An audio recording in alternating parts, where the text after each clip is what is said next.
Welcome back to MMA Al Dente. I am the guy who picked Cyril Gahn to defeat John Jones. And that is unfortunately a true story.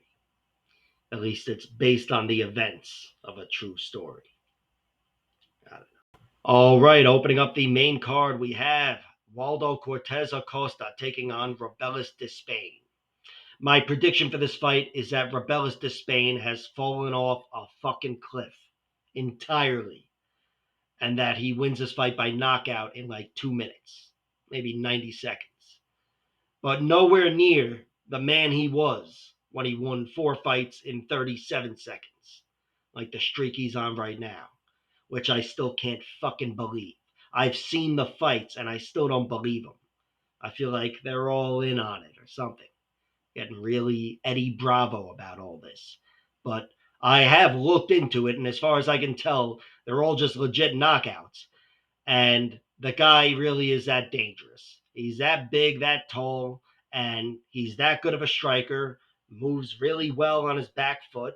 I mean, I don't want to make him sound like he's Mighty Mouse. He's a big, tall heavyweight, but the guy's comfortable on the back foot, and he is incredibly dangerous. He's got that knockout touch. I mean, you cannot get lucky that many times. And I think here he's going to win by knockout. Like I said, that is my prediction. Waldo Cortez Acosta, I'm assuming, has more to offer MMA wise. He's won a fight against Edison Lopez with a Kimura. That's not the best fighter, but he's not the worst either. And Waldo Kimura'd him. But that's his only submission, and he's not really a guy who's trying to implement the ground game typically. He's got something to offer standing, though, which is he's a boxer. He's a boxer with really good hands for the UFC anyway. But I think that would only play right into Rebellis's hands or legs.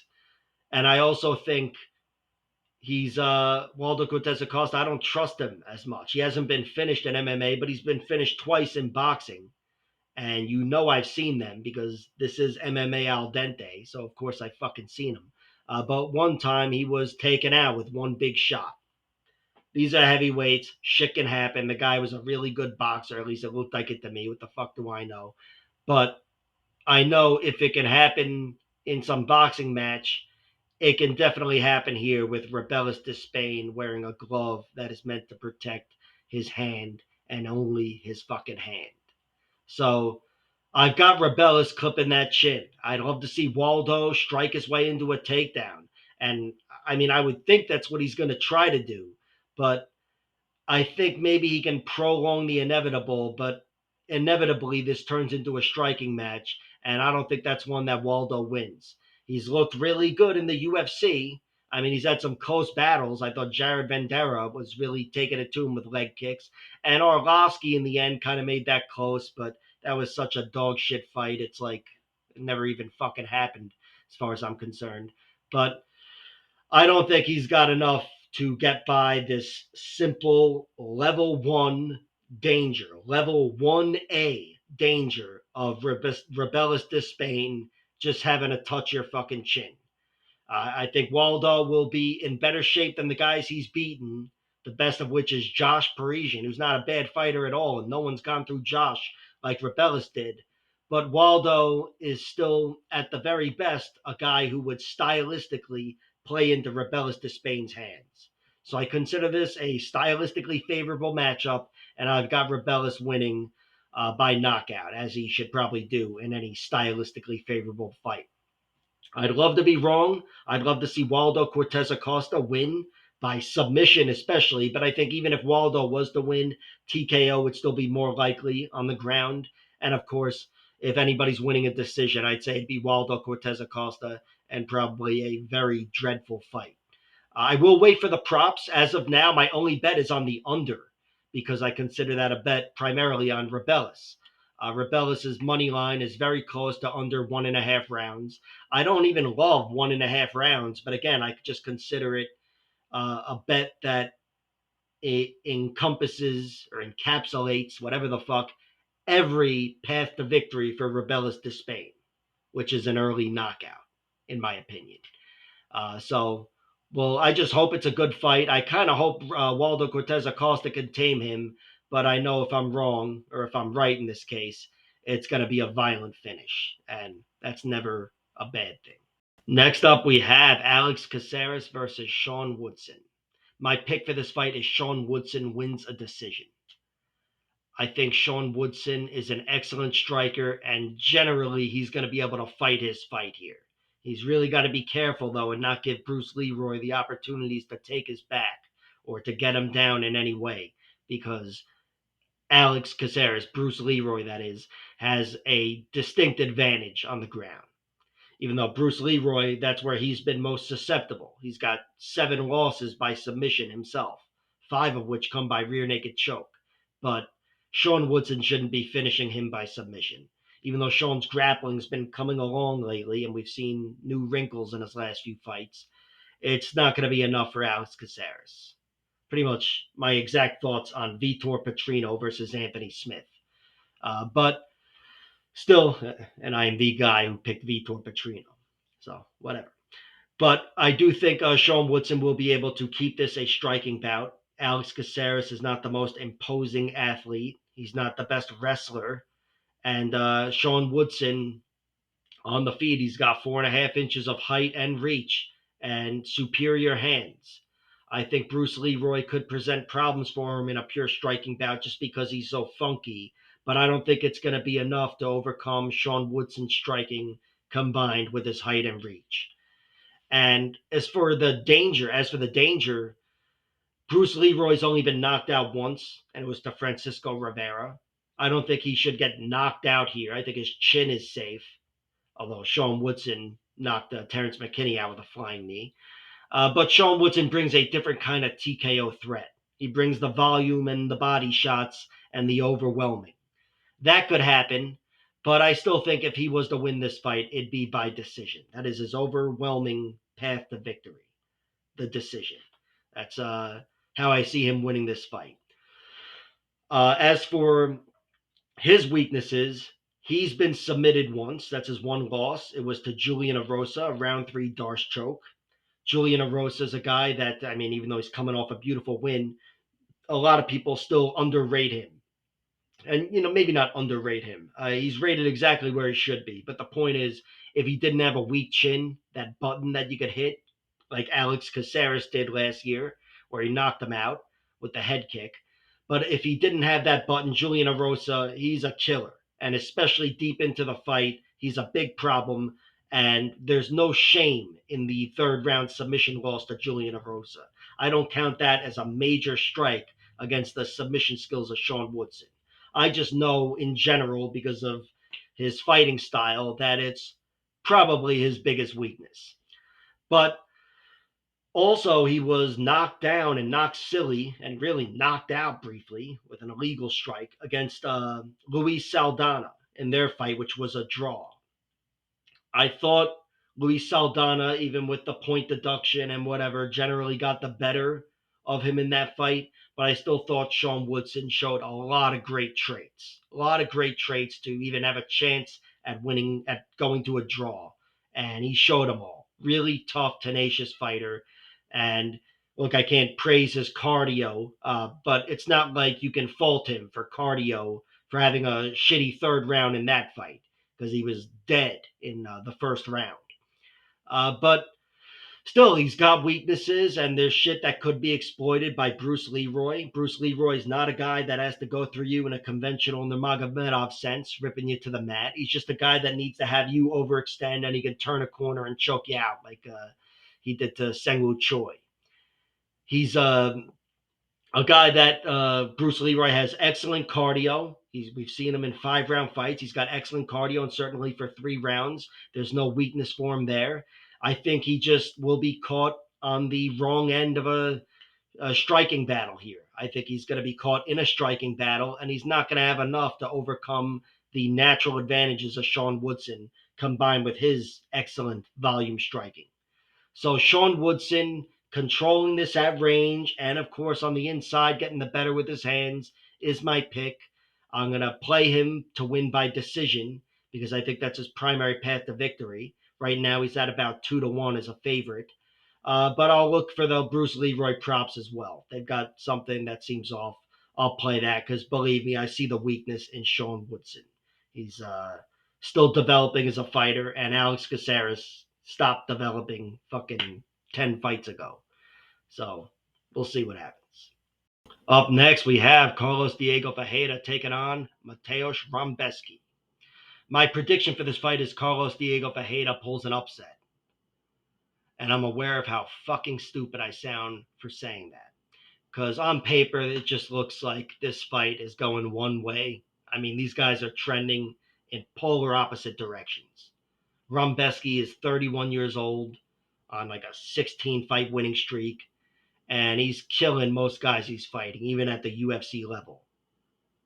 And Diego Ferreira is 39 years old. He's been relatively inactive as of late, and he's 1-3 in his last four, with 2 losses being TKO finishes. So on paper, this is a horrible matchup for Diego Ferreira. But the reason I'm picking him is because I think he's better than everybody Rebecki's fought, and everybody who's beaten Diego Ferreira, which there are 4 guys, they're all better than Mateusz Rebecki as well.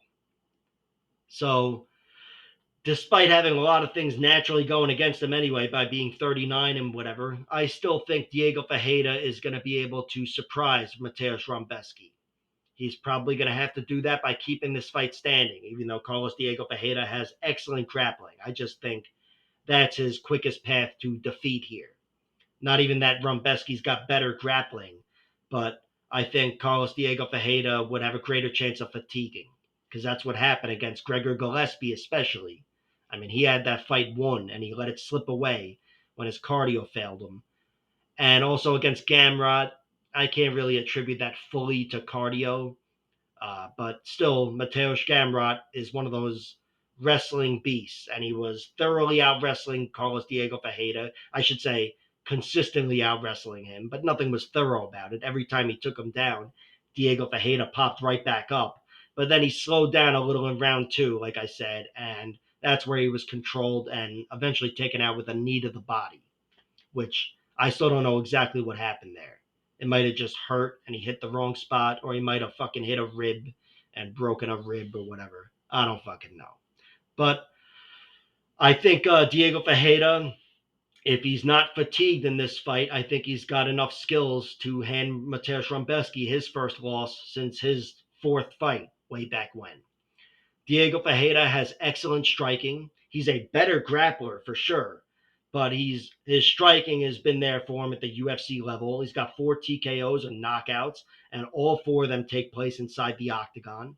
And of course, he got his best knockout against Michael Johnson in his last fight. That's one of the best knockouts of the year. But even taking away the knockout danger and all that, I think he's got more to offer striking wise. If these guys are striking, I think he's going to beat up Mateusz Rebecki. And Rebecki is not some limited striker. He kind of looks like he should be, the guy that's just reliant on the overhand punch. But no, he's actually a pretty good, sophisticated striker, got good kicks every which way, front kicks. I mean, he chopped down Louis Rajabov. Really, leg kicks are essentially what won him that fight. But I think he's up against it against Carlos Diego Ferreira. Carlos Diego Ferreira is the guy that boxed up Mirbek Taisimov, Rustam Habilov. These are guys who you might not know if you're a relatively new fan, but in their day, they were very good fighters. And Carlos Diego Ferreira dominated them in a way that very few fighters could. And he did so on the feet. And also, I should mention here, he's got 8 inches of reach in this fight. That's part of the basis for me picking him. I think if he is able to keep Rebecki on the feet, Carlos Diego Ferreira, fighting like the Diego Ferreira of old, would be able to work him with his hands. But Rebecki, there is not a lot of reason to doubt the guy. I mean, I guess there's technically one reason. He's got 1 loss, but it was many, many years ago. And the guy's looked damn near unstoppable since. Really solid fighter, good knockout power. Like I was getting to, Carlos Diego Ferreira might have the best knockout with the win over Michael Johnson, but Mateusz Rebecki starched a lot of people. He's got a lot of first round finishes and almost just as many later finishes. The guy's got good cardio where he's been able to take fighters out in rounds 3, round 4, knock this guy out with a body shot. Rounds 3 and 4 mainly, but still he gets it done late. And I believe one of them was even with 1 second left. I might be wrong on that, where he got an armbar with 1 second left in a fight. That could have been someone else. Don't hold me to that. But anyway, I think there's no real reason to doubt him. It's just, he does have one loss. This guy Pavel Kilek, who really made him pay, I think, for his affinity for ankle locks.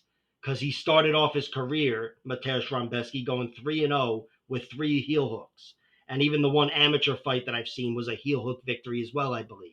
So it was his thing, and there was no reason to doubt his thing until the guy Pavel Kilek, who, despite not having the best record, was a solid fighter, is a solid fighter. He was able to reverse position and he knocked him out. He didn't just TKO him, he knocked Rebecki out, hammer fisted him unconscious. So yeah, definitely a strike against his chin, but I can't hold it against him because he's had 15, 16 fights since then, and he hasn't shown much weakness in that area at all. So yeah, there's no reason to really doubt the guy. He's got a lot of great traits as a fighter, late finishes, early finishes, shown grit and an overall well-rounded skill set. And we've seen it at the UFC level. But Diego Ferreira is much better than Roosevelt Roberts, much better than the asshole he knocked out in the 4th round with the body shot, much better than anybody else, Nick Fiore. This is that next level fight. And I think if Diego Ferreira hasn't fallen off a cliff, he's going to give him one hell of a fight, and I've got him winning the fight. I think Rebecki's best course of action is to take the fight to the ground, but I don't think he's got the relentless wrestling of Gamrot and Gregor Gillespie to repeatedly do so. And I think Diego Ferreira's got more than good enough jiu-jitsu and get-up skills to keep getting up and keep changing this fight and keeping it on the feet. And I think he will take over in a fight like that and slow Rebecki down where he's not going to be taking shots and let those hands go. Keep him on the end of your 8-inch reach advantage. So that is the pick. I've got Diego Ferreira, and I've bet on Diego Ferreira, but I will wait to look at the prop bets because I do think if Rebecki is to win, it's probably most likely to be a TKO in rounds 2 or 3. And you typically get nice long odds for those bets. So yeah, I'll be looking for the props. But as of now, it's just the money line staring at me and not even the over-under. I've got Diego Ferreira, and it's not just a play. He is my pick to win this fight. He's always been a very good fighter, and I think at this point he's certainly underrated. Up next, we have Alonzo Menifield taking on Carlos Ulberg. My prediction for this fight is Carlos Ulberg wins by knockout in round 1. But of course, Menifield's only been knocked out once, and it was in round 2, for what that's worth. But it was the Ovince St. Preux, OSP. It was another big, tall guy, but still, it's only happened once. Carlos Ulberg, he's got one loss, and that's a TKO as well, to another big, long guy in Kennedy Nzechukwu, who ironically Ovince St. Preux just beat in his last fight. I don't know how ironic that is, but I'm committed to using it now. But I think Alonzo Menifield has come along really well as a fighter. He's a guy that I wrote off after his last loss to William Knight. And since then, he's looked really good and has impressed me on more than one occasion. He really impressed me in both Jimmy Crute fights. The first one was the draw, but then especially the second one where he choked him out in round 2. And of course, in the Dustin Jacoby fight. I don't know if you watched my pre-fight video, but I picked against him in that one as well. And he's looking really good, and he's not reliant on being the big, the big strong guy either. He's the guy that's outlasting these fighters as well. He's got deceptively good cardio, and between the two, he's got more to offer, of course. I know Carlos Ulberg just won his last fight by rear naked choke, even though it was a fucking mess of a finish, but he still won with a rear naked choke. He is still up against it, grappling wise, against Alonzo Menifield. I think Menifield could hold him down if he took him there, and he's got more nifty submissions. I mean, I would guess he wins by Von Flue choke if he was to win. But I think Carlos Ulberg will win this fight.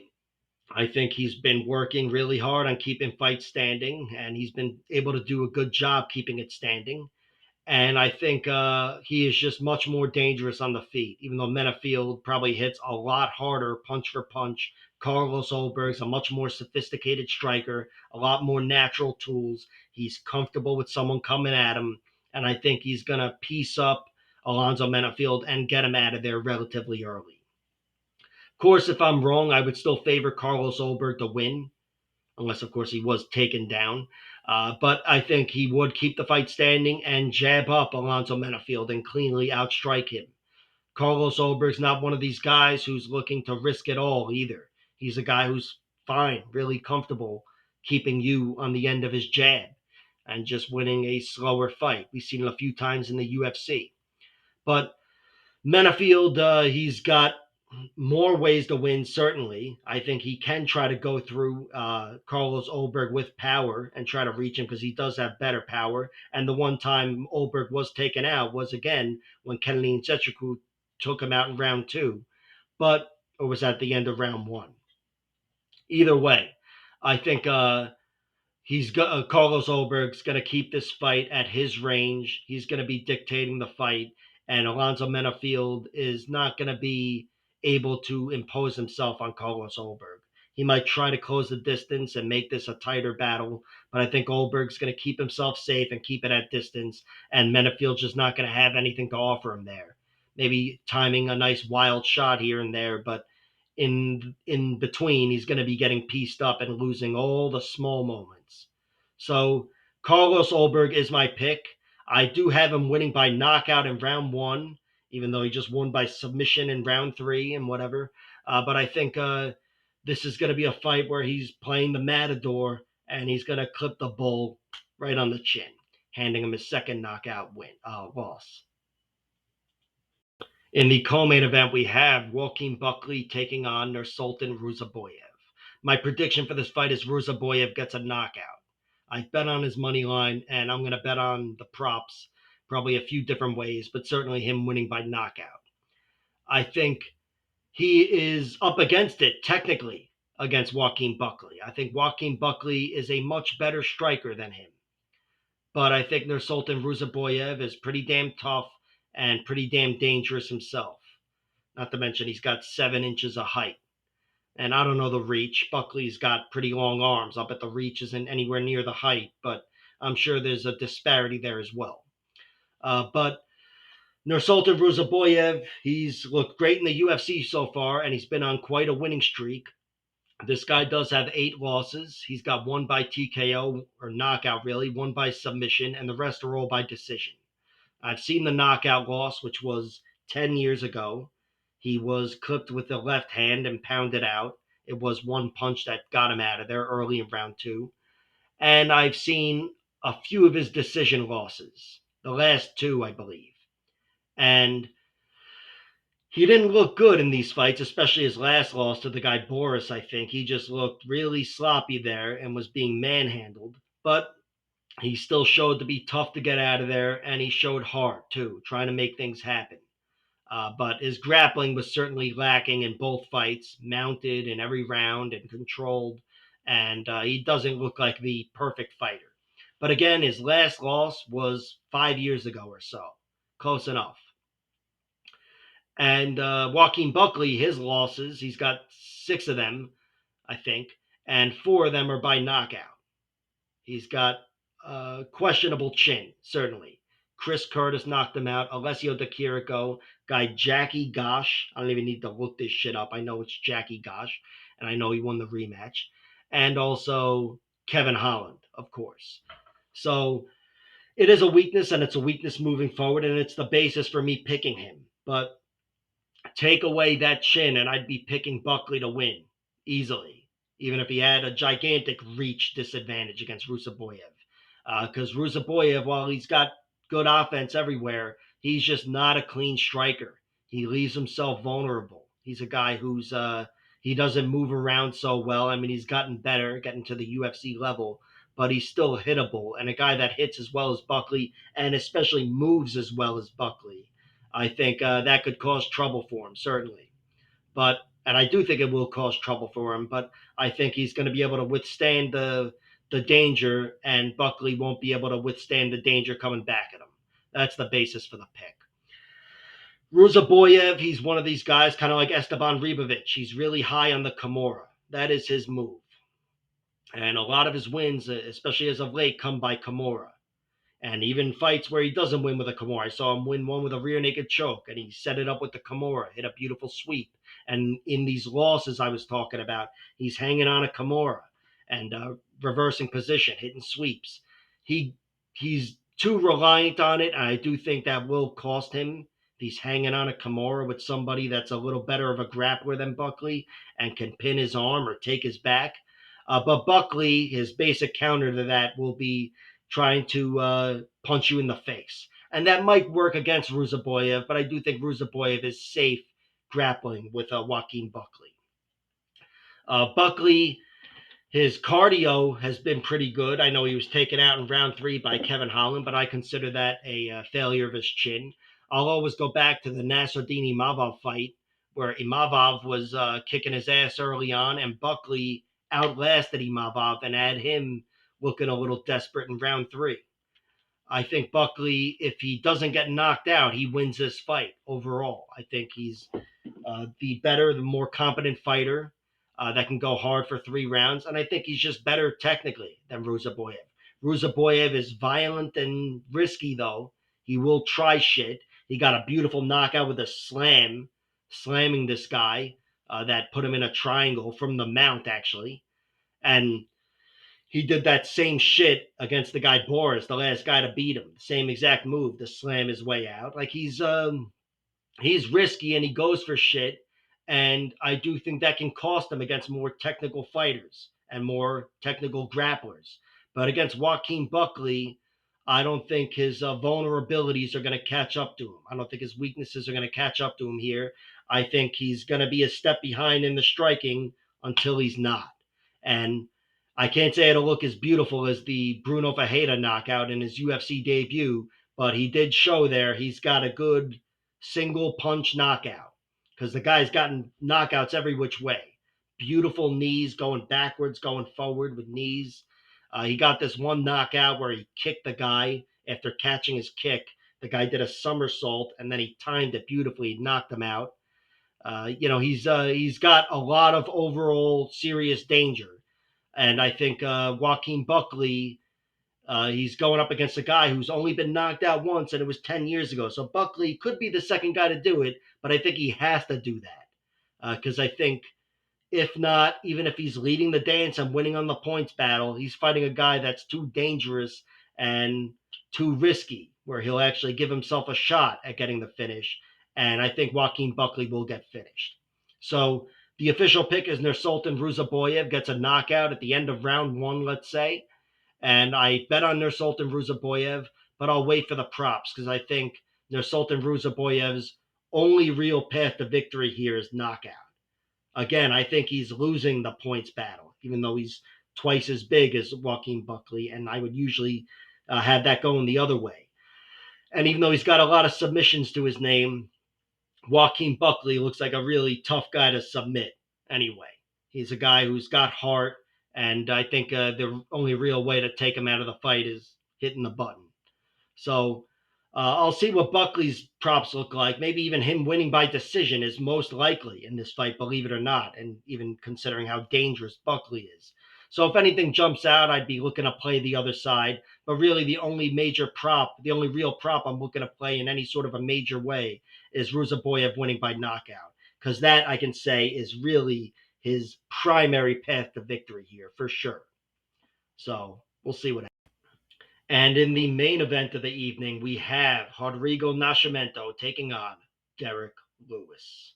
My prediction for this fight is we see the Derek Lewis of old and he gets a knockout. And that doesn't mean the Derek Lewis of old and he's going to look great from the get-go. Now, the Derek Lewis of old is typically losing the fight up until he gets the knockout. And that's kind of what I'm seeing here. I think this fight could go totally wrong for him, could go exactly like the Sergey Spivak fight.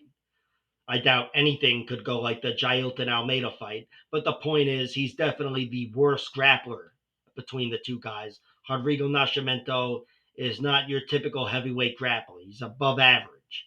But Derek Lewis is a really big guy to wrangle in the first place. Only exceptional fighters have been able to control him.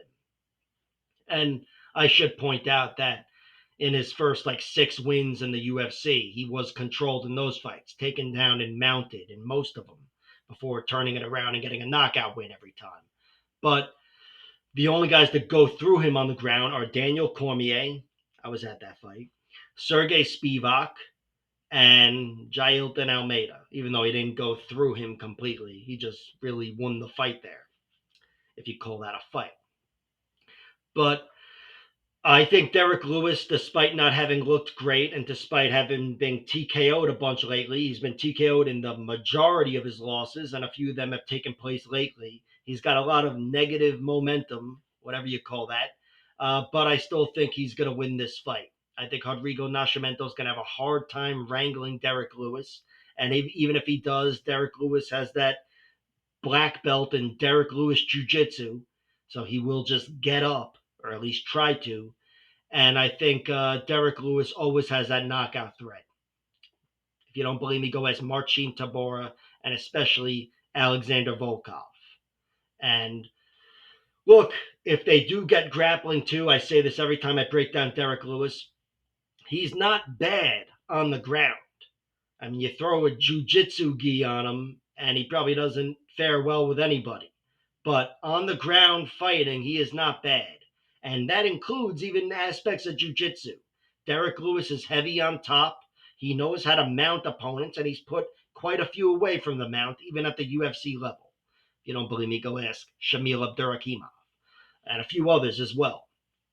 But I think on the feet is where I envision him winning this fight if he is to win.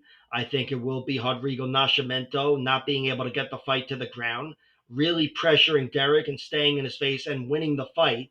But I do think Derek is going to be able to catch him with some sort of deadly strike and take him out.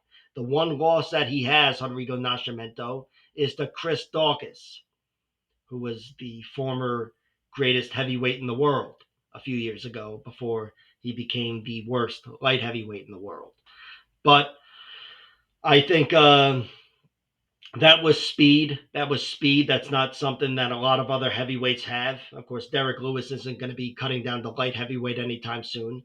Chris Daukaus had a distinct speed advantage, and that was the difference in that fight.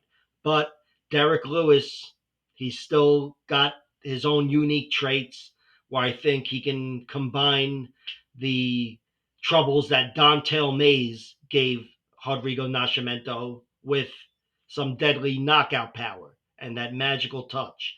And I think Derek is going to clip that chin and knock him out. But this is a fight where both guys have distinct traits, distinct advantages. So I am not opposed at all to betting on Rodrigo Nascimento. But it would have to be by finish. And I think it would happen in the first half of the fight. I mean, these guys are scheduled to go 5 rounds, and Rodrigo Nascimento, he's been to a decision a bunch lately. But I just don't think he's going. First of all, I don't think he's got it in him to fight the fight Jailton Almeida did. But I also think if he's going to get Derek Lewis down, he's got to get to work and try advancing on him quickly because Derek Lewis is a guy who will just be there in the next round. He's a guy that will be as dangerous as he was in the first round in rounds 4 and 5, and you have to capitalize on your moments on top of him. Again, I go back to his first 6, 7 fights in the UFC where everybody took him down and mounted him, and they weren't able to get him out of there, and Derek Lewis knocked them all unconscious, aside from Roy Nelson, who he beat by split decision, but that's Roy Nelson. So I think this one is a very dichotomous fight. I know that word. I could spell that fucking word. It's going one way or the other, knockout or submission or ground finish, I should say. But I'm going with Derek Lewis. I think it won't look pretty until it looks pretty. And he turns the fight around on a dime and gets a knockout. Like, share, subscribe, all that horse shit, and check out my other videos.